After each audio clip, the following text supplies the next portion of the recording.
Hey, I wanted to go ahead and send you a video of day 2. You weren't able to make it live, and that's totally fine. Life happens. I hope you're having the best day and that you've been able to anchor in a little bit of peace in your day. Yesterday, we talked about how having that sense of time management and a better handle on your finances and giving yourself permission to just be finished really all comes down to that desire for peace and to rest in some enoughness. And so I bless you with that. I want to share a quick story about a client who felt constantly overwhelmed by making decisions. She kept looking for the right answer outside of herself, going to retreats and reading books and asking friends, getting all the right advice. And what she realized was that she'd kind of put off her own inner guidance for shoulds and expectations of others. And that's something that I can so deeply resonate with myself.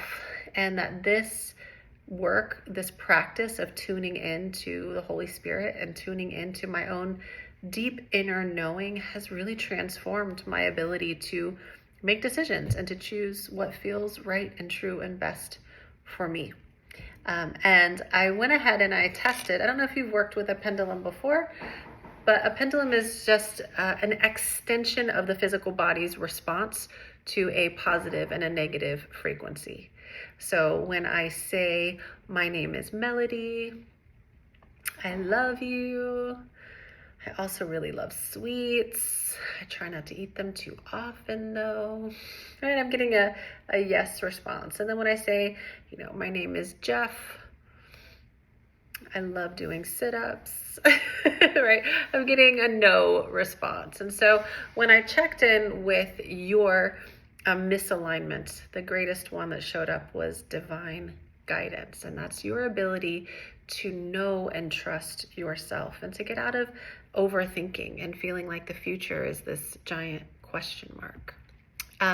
So today I want to teach about 3 myths that keep you out of alignment.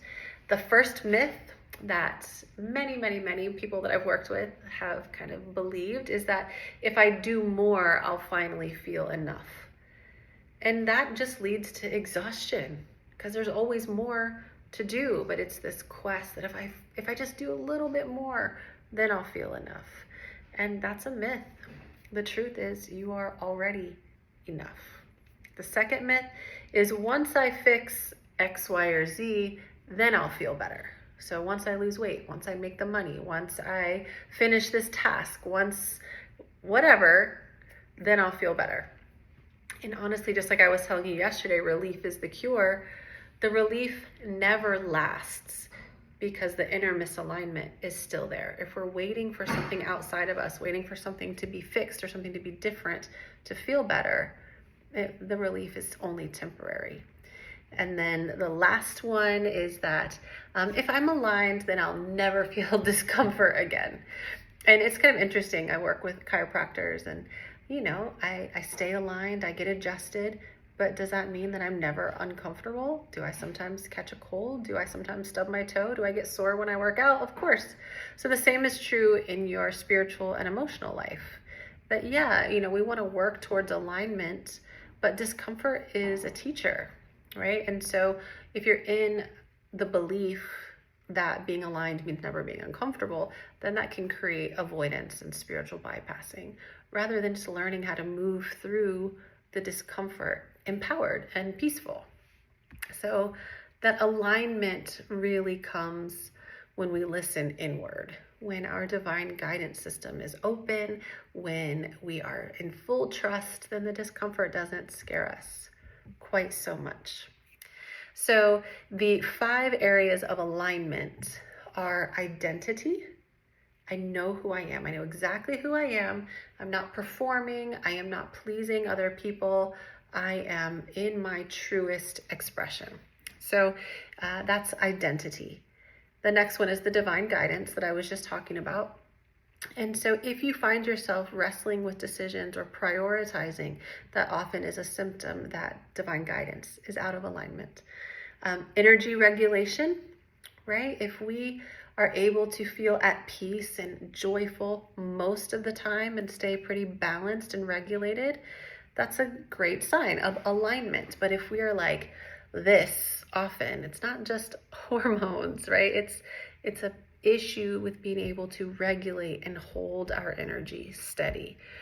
The next one is your soul tribe and your relationships. Now, I already know that you have a great friend because that's who led you to this challenge. But if your soul tribe and your relationships are depleting and draining, it can really pull you out of alignment as well. And then your daily practices, right? There's not enough time to meditate. There's not enough time to read. There's not enough time to walk or take a bath or breathe. Those daily practices are out of alignment, then it causes these ripple effects. So if any one area is out of balance, you can see how it can throw out every other area. So I want you to choose the one for you that feels the most out of alignment. Remember, identity, assurance of who you are, divine guidance, absolutely trusting your own inner compass, your own knowing, the Holy Spirit speaking and moving through you. Your soul tribe and your relationships, are they recharging? Are they aligned, or are they toxic and depleting?